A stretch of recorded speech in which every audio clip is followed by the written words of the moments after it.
Sveiki visi, tai šiandien aš esu labai jaukioj parduotuvėlėj, kuri kvepia smilkalais ir skamba labai graži muzika ir tiesiog visiškas atkurtas balis čionais.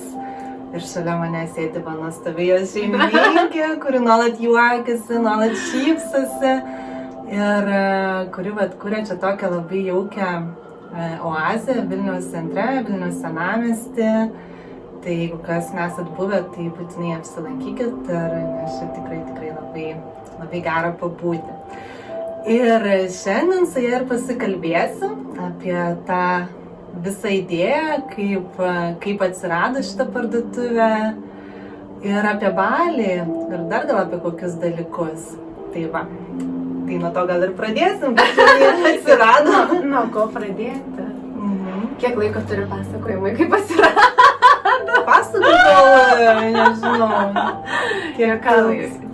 Iš tikrųjų, turbūt gyvenime kai kurie dalykai atsiranda mums jų neplanuojant. Visiškai nieko nedėliojant ir plano būti dabar, kur mes esame čia ir kurti kažkokią tai kantiką, kurios net pavadinimas nelabai ką pasako žmonėm, kurie... Ką jis reiškia beje? Kantika.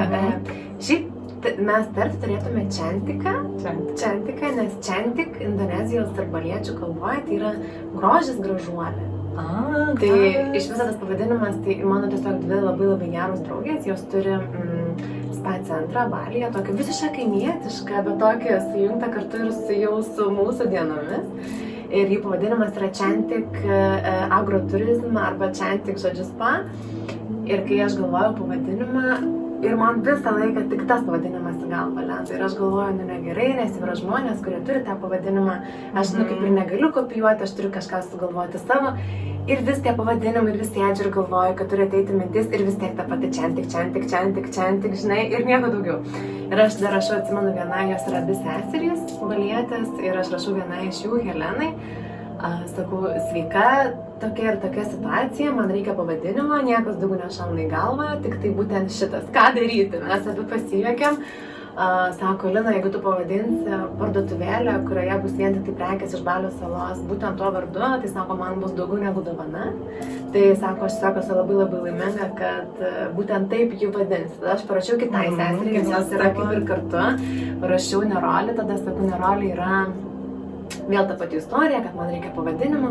Ir jinai sako, wow, Lina, čia ta prasme tai yra didžiausias įvertinimas, kad tai patiko. Ir žodžiu, taigi sako, mes esam visiškai apie tą patį ir tiesiog nėra Balyje tokių dalykų kaip konkurencija, nes visi jie įsivaizduoja, kad nesvarbu, ką tu darai, kad ir tos pačios smilkalų parduotuvės, ar ne?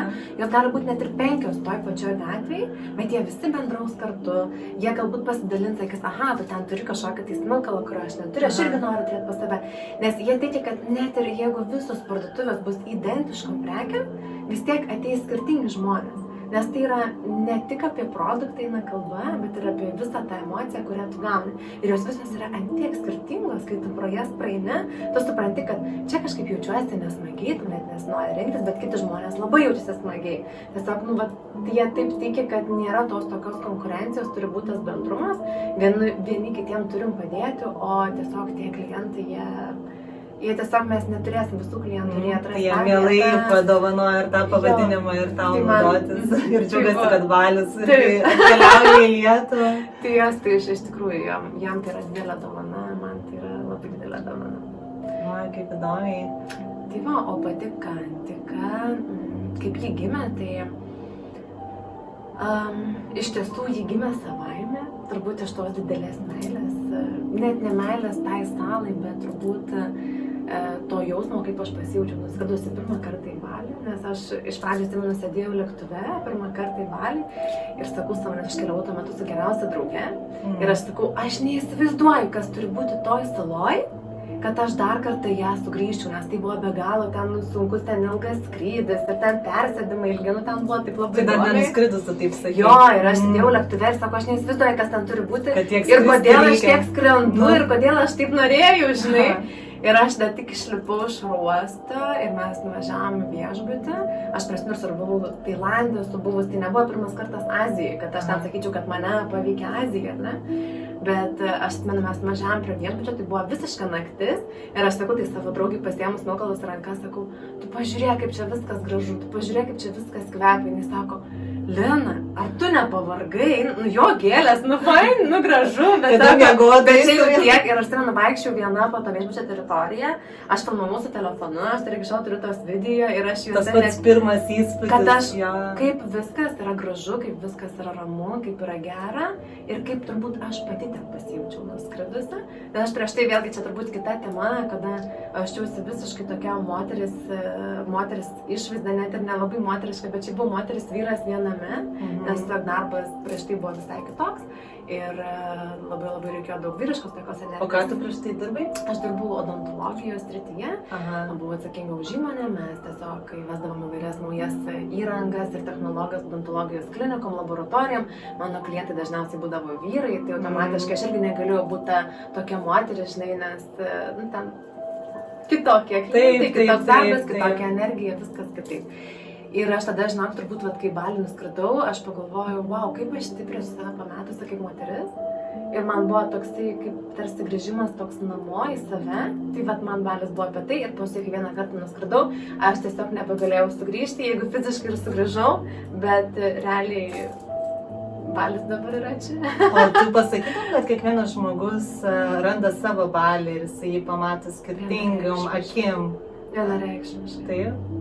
Nes turbūt dauguma žmonių važiuoja tais turistiniais maršrutais, o yra dar tas toksai Balis, kur tie tokie, ne visi jį pamato iš tikrųjų.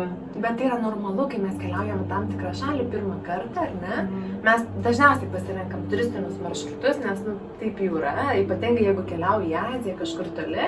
Tai man buvo lygiai taip, aš tą kraną planavau, ir prispausdinus turėjau lapų, ant viso buto grindų, ten buvo kur ten tas varnas užsidėti, žinai, prie kur ten nusifotografuoti. Ir dar tai mano stompa Ypač dabar, nežinau, ar dar tais laikais prieš kiek metų tu važiavai tada? Tai pirmą kartą buvo prieš 3 metus, tai čia iš tikrųjų tai gal nes jie pristatė visur tų instagraminių tokių ale širdelės, ten iš bambukų padarytos, ten dar kažkas prie kiekvieno objekto ir visi nusifotografuoja tas nuotraukas, pasidaro tas nuotraukas su tais pačiais. Taip, ir reikia tokį varną užsidėti, žinai, kad ten buvai. Bet jie taip pristatyti, čia va toks balietiškas, nes tai... Tikrai taip. Aš pati Balį buvau 2 kartus, pirmą kartą prieš gal 7 metus ir šią žiemą buvo 2 kartas ir labai pastebėjau, kad labai pasikeitė per tuos net 7 metus viskas, nes tą kartą tikrai nebuvo tų visų Instagramo, tada ir nebuvo tų dalykų ir ten dauguma šventyklų buvo nemokamos, tuo metu dabar atvažiuojam, visos šventyklos mokamos, ten kažkokie vartai stovi, susimokėkit čia, kad prie vartų nusifotografuoti, susimokėkit, kad čia su tuo kriokliu nusifotografuoti ten maždaug.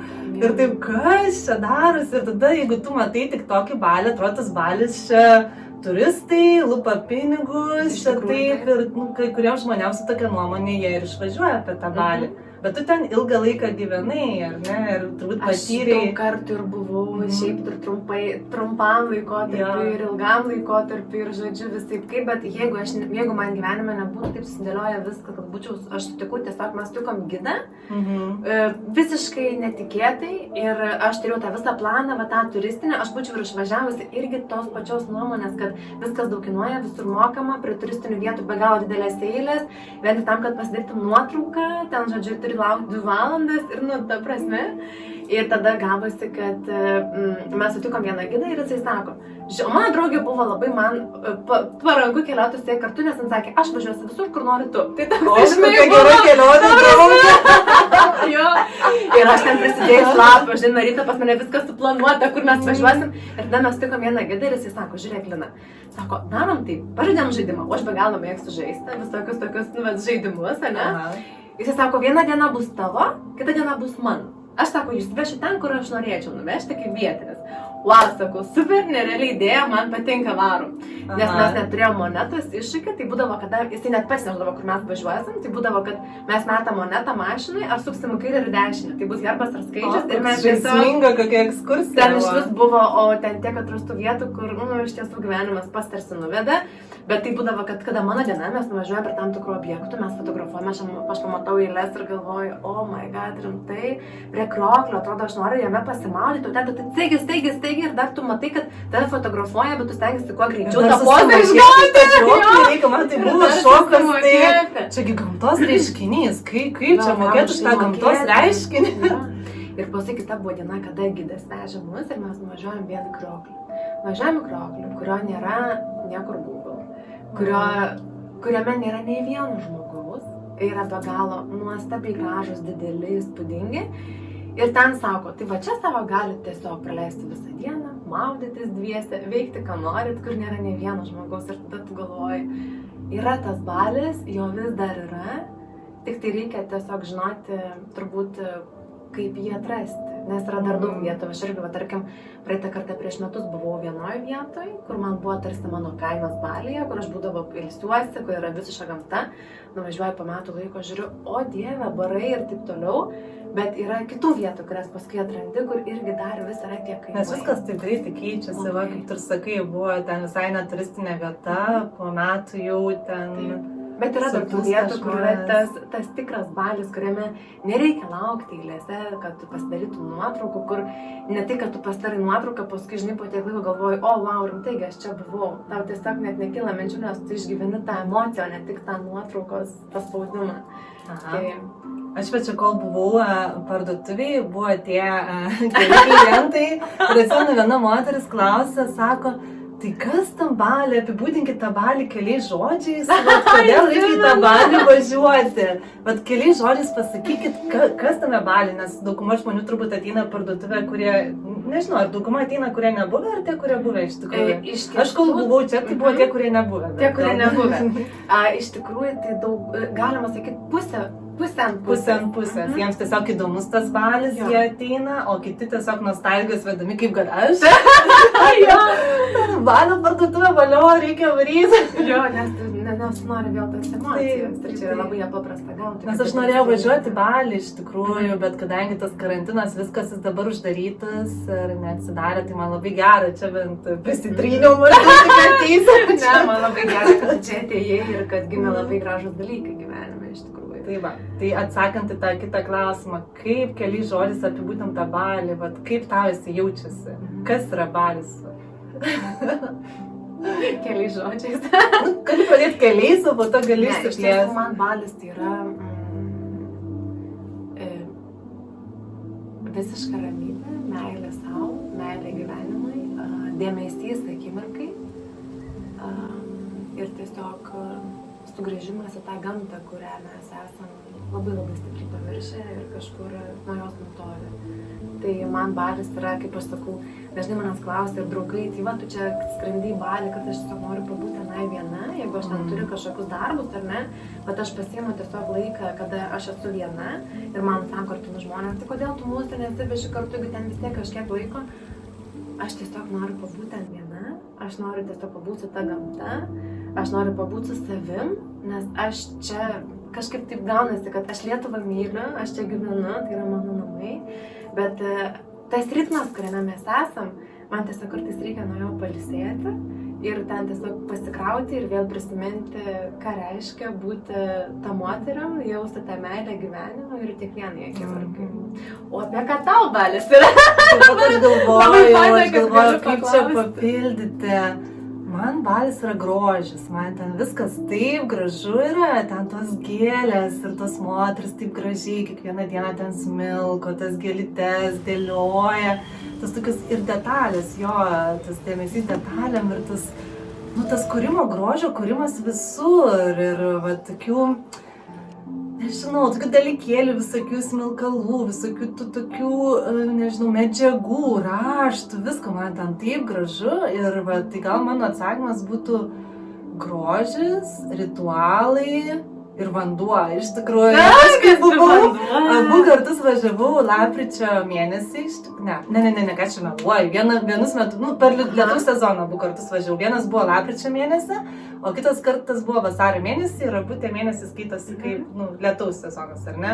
Tai ten lyja, visą laiką aš pamiršau, ką reiškia būti sausai. Ten nelyja, kad daug lyja, bet ten tiesiog šiaip yra drėgna ir tas lietus visą laiką būdavo netikėčiausiu metu. Ir ten palyja tokia tropinė liūtis duoda ir nustoja jinai lyti, bet tu visą laiką būni permirkęs, bet kai karšta, tai viskas gerai, žinai, vis tiek karšta ir drėgna, tai tu ar taip ten. Arba nuo prakaito aplipęs, arba nuo to vandens aplipęs, aš visą laiką būdavau šlapia.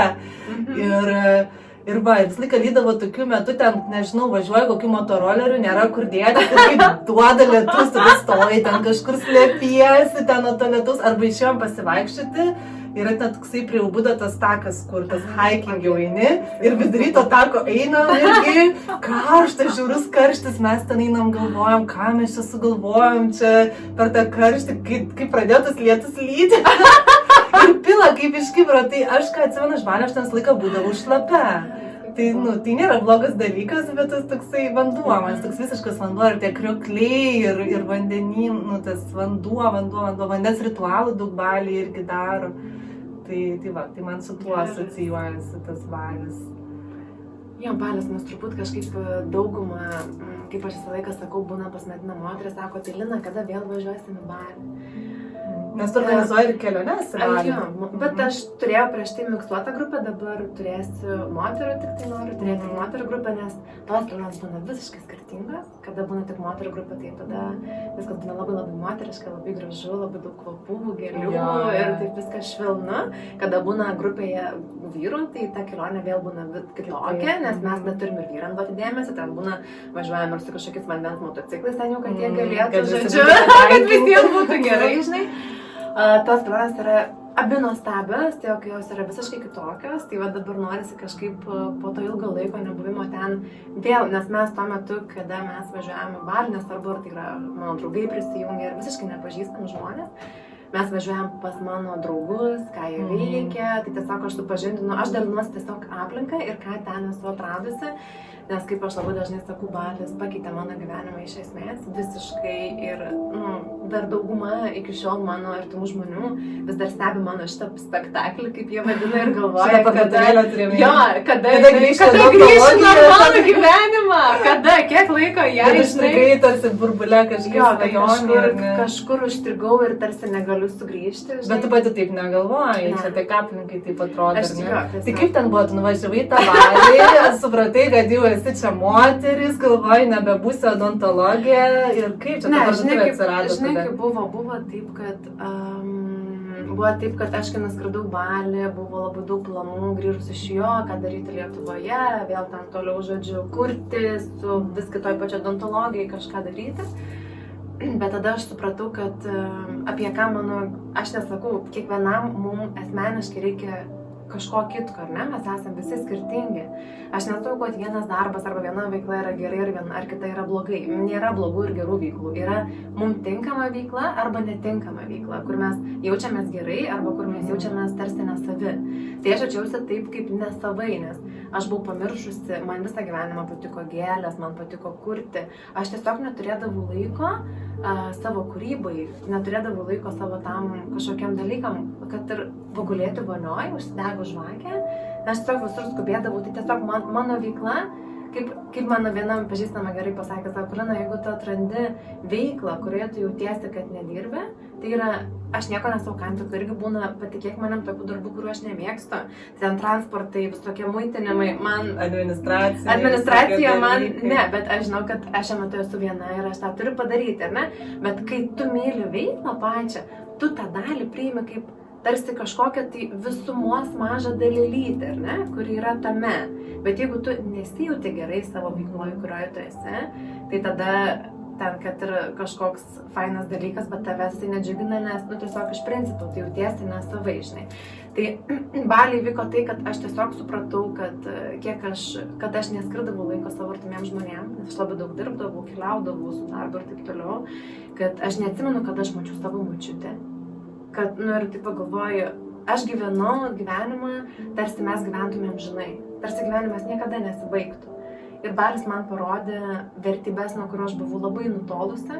Tai yra šeima, tai yra gamta, tai yra meilė savo ir veiklai, hobiam kažkokiem, ar ne? Tai gamtai, tikėjimas ta gamta. Ir aš supratau, kad manęs žmonės nematydavo net ir per didžiąsias šventes giminiai, nes aš dirbdavau. Visi dirbi, tu dirbi ir dirbi, žinai. Bet tuo metu tu neklausinėdami savęs, kodėl tu, pavyzdžiui, tiek daug dirbi, nes visi taip gyvena. Nes viskas buvo gerai, žinai. Bet ar klausti, ar aš buvau laiminga? Aš tuo metu galvojau, kad aš turbūt esu laiminga, bet turbūt, kai tu iš tikrųjų kartais pasijauti gyvenimo situacijai, kas tai yra laimė. Taip. Tada tu nebegali gyventi, tarsi tu Nes tu būni tiek įpratęs prie to streso, prie tų visų neigiamų emocijų, kad tau atrodo taip normalu, kad tai čia tokia normali būsena ir tu galvoji, kad esi laimingas, bet kai viskas tas nukrenta ir tu pamatai, kaip iš tikrųjų jaučiasi ta laimė, tai tu supranti, kad kažkaip visiškai ne taip. Tai vat ir ta kantika taip ir gimė, žinai, kad paskui aš kai grįžau į Lietuvą, aš turėjau būti Lietuvoje ir aš negalėjau gyventi be to Balio ir atrodo, kadangi aš tam tikrą laiką turėjau čia pasilikti ir tada gavosi visiškai netikėtai, finansiškai man pačiu nedėkingiausiu laikotarpiu gyvenime, tai buvo, kad aš atėjau iš tas mažas patalpėlės ir aš sakau, tai kiek kainuoja nuoma, man pasakė ir aš, tai gerai imu ir taip žinai galvoju, paskui ką aš čia ir aš tokiam kiemelį ten irgi nelabai ant gatvės. Nei gatvė, niekas nemato iš pašalies, čia buvo topetai tokie, žodžiu, čia tragedija buvo, žinai, kai atėjau. Ir aš taip galvoju, Lina, ką tu pasakei, ta prasme, tu nuomojasi patalpas, kai net neturi prekių, ta prasme. Ar pinigų? Ir pinigų, ir prekių, ir turi labai daug problemų, dėl kurių aš turėjau būti čia Lietuvoje. Ir tada toks, žinai, ir aš taip išėjau ir būdavo, žinok, momentų, kaip visiems atrodo dabar, žinai, kad čia kaip faina, tu visą laiką daliniesi šypsena ir taip toliau, visko buvo. Ir dabar būna visko, ir kaip aš sakau, bet kai tu dirbi mylimą darbą, tu to tiesiog nebesureikšmini. Būdavo, kad aš čia sėdžiu, žinai, grindų, verkiu, valydama tas grindis ir galvoju, Dieve, už ką čia man tiek, žinai, kaip būna.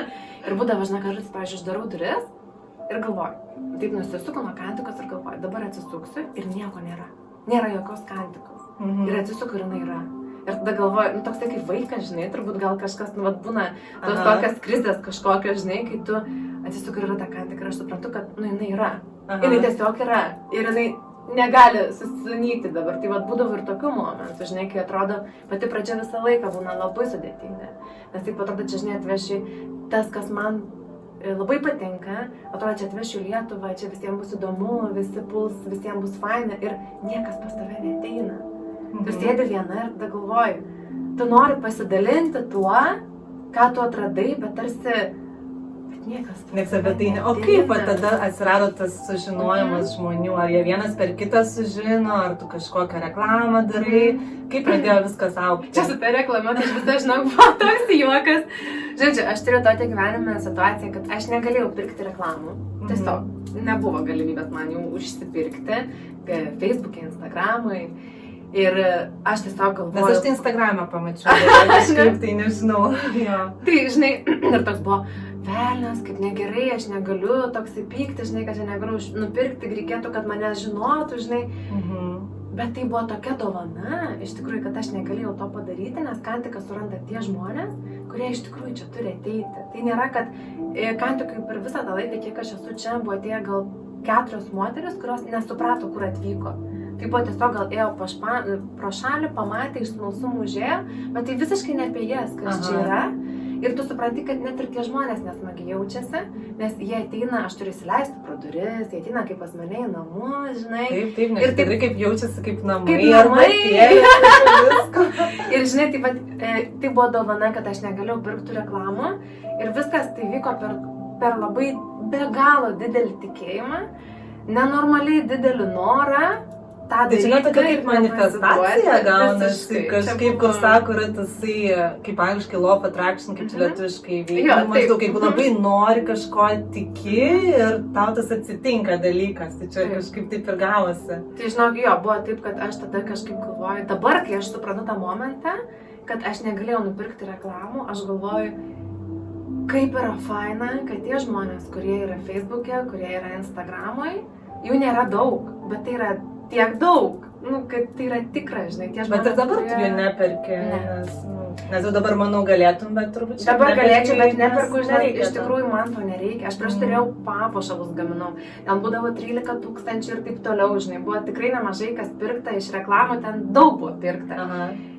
Bet aš tada, žinai, pagalvojau, o ką man to reikėjo? Taip, man to reikėjo pačiai savo, kad aš, čia galiu, čia taip reikia, galbūt buvo žmonių, kurie, žinai, ateidavo, pažiūrėdavo, aha, daug sekėjų, vadinasi, galbūt tai yra įdomu, žinai, gal, kadangi jau daug kas seka, tai ir aš paseksiu, bet iš to nebuvo jokios naudos. O tu, kai matai, man irgi, žinai, daug kas sakė, čia tu tiek laiko praleidai, sako, čia filmuodama, darydama nuotrauką, tos stories, tik tiek tave Instagramui sekėjai, todėl tiek žmonių, sako, tiek įdėti darbą, žinai, nugalvodavo nenormali. Bet aš pasigalvoju, bet jeigu aš pasakoju tiem žmonėm, kurie mane girdi, kuriem yra įdomu, tai yra kur kas daugiau. Ir tu susilauki visokių atgalinių žinučių ar kažkokių komentarų, tai jo, tai jeigu tie žmonės būtent, kuriem įdomu ir klauso, ir po to yra tas ryšys su jais, ir tas yra svarbu. Tai va čia toksai patarimas, kaip aš sakau kitiem, aš visą laiką mane Balyje mokina, patarti tik tai, ką tu esi pats gyvenime išgyvenęs. Nes jeigu tu, Balio ir tokia tradicija, žinai, jie sako, mes kaip būna, draugė, ir sako, čia man čia su vaikinu, ar ten su vyru kažkas negerai, žinai, ir tu sakai, klausyk, padaryk taip. Aš manau, čia bus labai gerai. Bet tu tokio situaciją niekada nesi buvęs. Gyvenimas visą laiką atsius tokią situaciją, kad tu patikrintum, ar tikrai tai veikia, ką tu patarei. Tai vat, aš dėl to irgi sakau, visą laiką visiems rekomenduoju nepirkti sekėjų. Nes tada yra ta tikra nauda. Taip, tas kelias yra labai sudėtingas, jam reikia laiko, jam reikia nepasiduoti, tikėti tuo, ką darai, bet tai yra tikra. Tai aš manau, kad mums visiems to reikia, ar ne? Nes tas skaičius, jisai... Jo, nes tikrumo tikrai labai reikia, labai daug kaukių, visokių netikrų dalykų. Ir kai atrandi kažką tokio šilto, autentiško, kažkokį rankų darbą, kažką tokio, tai tu vis tiek jauti tą tikrumą, žmonės pasilgia tokių dalykų, man atrodo. Tai labai gera tada būna.